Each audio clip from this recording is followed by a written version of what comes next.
శ్రీ గురుభ్యో నమః. శ్రీ మహాగణాధిపతియే నమః. శ్రీ సరస్వతి నమః. భక్తులారా, వ్యాసప్రోక్త భాగవత మహాపురాణం చెప్పుకున్నాం. ఇందులో భాగంగా 12 స్కందాలు గల ఈ భాగవతంలో 3 స్కందాలు పూర్తి చేసి 4వ స్కందాన్ని 45 భాగాలుగా చెప్పుకున్నాం. ఈరోజు 46వ భాగం చెప్పుకుందాం. చెప్పుకునే ముందు వ్యాస భగవాను ప్రార్థన చేసుకుందాం. వ్యాసాయ విష్ణు రూపాయ వ్యాస రూపాయ విష్ణవే నమో వై బ్రహ్మనిదయే వాసిష్ఠాయ నమో నమః. సమర్థ సద్గురు సాయినాథ్ మహారాజ్ కీ జై.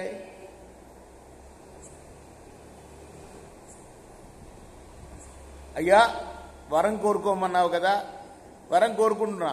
ఏమిటో తెలుసా? నీ యొక్క కీర్తి గాథలను వినటానికి నాకు 10,000 చెవులు నీవు. ఇది నా వరం, నేను కోరుకుండే వరం. ఇక దేన్ని నేను కోరుకోనయ్యా? మాలిన్యరహితులైన మహాత్ముల యొక్క వాక్కుల నుండి ప్రసరించే నీ పాద పద్మ సుధా కణాలను మోసుకుని వచ్చే మలయ మారుతం ద్వారా ఆత్మజ్ఞానాన్ని మరిచిపోయిన అభాగ్యులకు అజ్ఞానకులకు మళ్లీ ఆత్మజ్ఞానాన్ని చూపించగలే వరం అనుగ్రహించయ్యా. తామర రేకులు వంటి కన్నులు గల స్వామి, నాకు ఈ వరం తప్ప మరొక వరం వద్దు.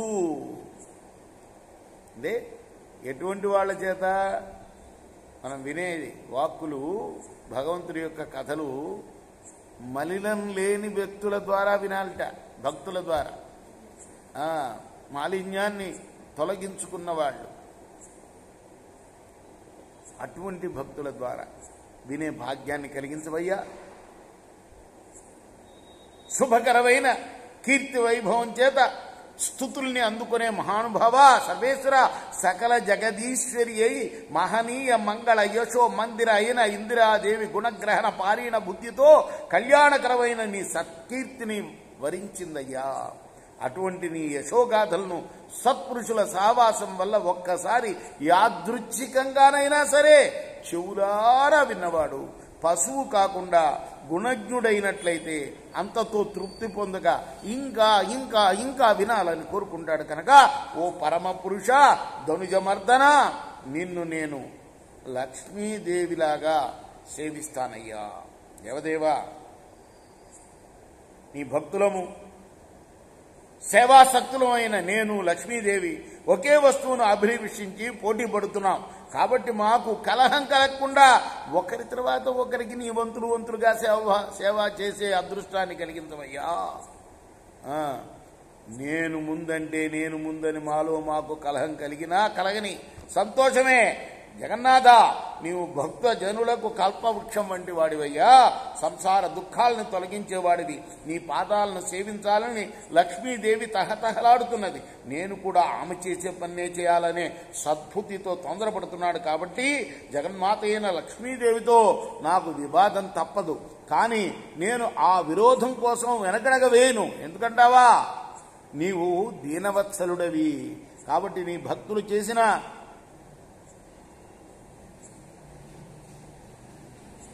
కొంచెం సేవనైనా కూడా దాన్ని గొప్పగా చూపిస్తావు. నువ్వు పరమానంద పరమునందే ఒక లక్ష్యం.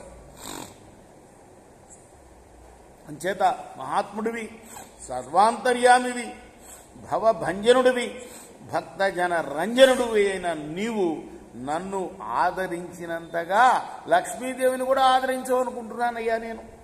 అందుకనే ఎప్పుడు కూడా సజ్జనులందరూ కూడా మాయాతీతుడమైన నిన్ను సేవిస్తూ ఉంటారు.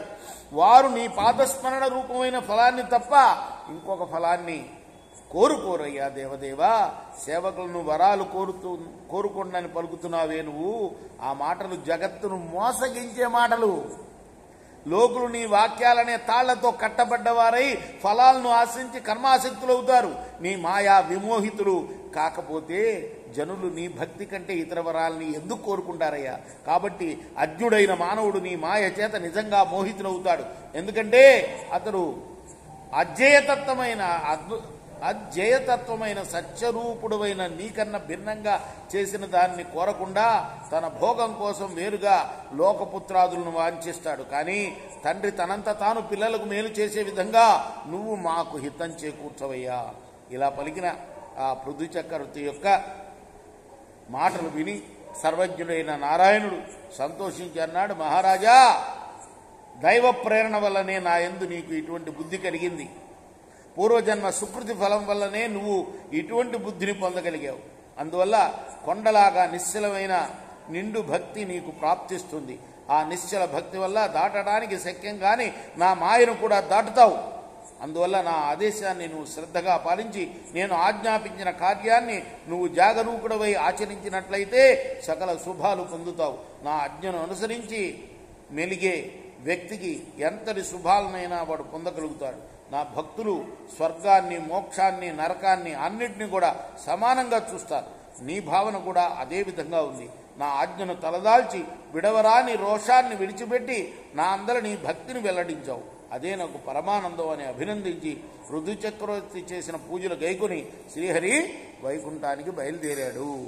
రేపు మనం తర్వాత భాగం 47వ భాగంలో చెప్పుకుందాం తర్వాత కదని.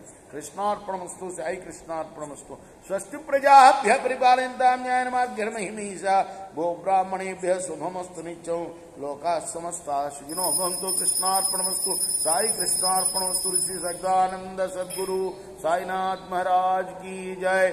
చేకోరా హారతి దిగో సద్గురునాథ దేవా సాయినాథ. పాంచభౌతిక తత్వములనే హారతులిత్తుమురా. నిర్గుణం మగు స్థితే వీడి ఎక్కియాకారం పొందితివో సాయిరాం. సర్వము నిండిన నీవే ఇంకను ఉంటివి తల్లివలే. రజోతమో సత్వము నుండి మాయడు జనించే బాబా మాయడు జనించే. ఆ మాయ నుండి వేరే మాయ ఏ తీరుగా వచ్చే. సప్త సాగరాలు నీకు క్రీడారంగములు బాబా క్రీడారంగములు. నీలీలాతల విస్తారణకే విశ్వము సృష్ట్యాయే. బ్రహ్మాండముల రచనము మాకు ఎలా చూపేవు బాబా ఎలా చూపేవు. తుకారామే కృపాలుడంటూ సాయిని కీర్తించే. చేకోరా హారతి దిగో సద్గురునాథ దేవా సాయినాథ. పాంచభౌతిక తత్వములనే హారతులిత్తుమురా.